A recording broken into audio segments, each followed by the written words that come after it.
Il faut espérer en tout cas qu'un accord reste possible. Nous avons peu de temps, mais nous avons encore un petit peu de temps. La focalisation du débat se fait, vous le savez, sur la question de l'Irlande du Nord. En gros, que fait-on de l'Irlande du Nord? Faut-il mettre une frontière entre l'Irlande du Nord et le reste de l'Irlande, ou entre l'Irlande du Nord et le Royaume-Uni? C'est là à peu près toute la question. Il y a une proposition aujourd'hui de l'Union européenne pour une formule intermédiaire. Il faut que Theresa May soit courageuse et explique aux Britanniques qu'il n'est pas possible, et notamment à son propre parti, qu'il n'est pas possible aujourd'hui d'avoir un accord avec l'Union européenne sans qu'on ait réglé le cas de l'Irlande du Nord et assuré notamment la libre circulation des marchandises avec l'Irlande du Nord.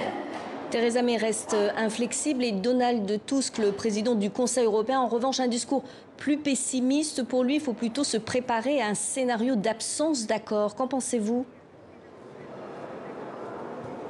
Il est possible qu'il n'y ait pas d'accord, mais alors, s'il n'y a pas d'accord, la faute en reviendrait intégralement au gouvernement britannique et au Parti conservateur britannique qui a été dans cette affaire cataclysmique. Cataclysmique parce que c'est lui qui a engagé la procédure du Brexit. Il a perdu le référendum puisqu'il appelait à rester dans l'Union européenne, puisqu'il a mis en exergue des arguments populistes évidemment qui s'est retourné contre lui, et aujourd'hui il serait incapable de gérer l'issue du processus. Je crois que ça pose la question du maintien de ce parti à la tête de la Grande-Bretagne. Il est à espérer, notamment, qu'une force progressiste, par exemple les travaillistes, soient en capacité, en prenant le pouvoir en Grande-Bretagne, d'avoir une discussion meilleure aujourd'hui avec l'Union européenne. On ne peut pas penser l'Union européenne indépendamment du sort de la Grande-Bretagne. C'est un non-sens historique. Il faut bien quand même, à un moment donné, si ce n'est pas tout de suite, un peu plus tard, trouver un accord entre le Royaume-Uni et l'Union européenne. Si ce n'est pas Theresa May qui peut le faire, alors qu'il faut qu'il y ait des nouvelles élections générales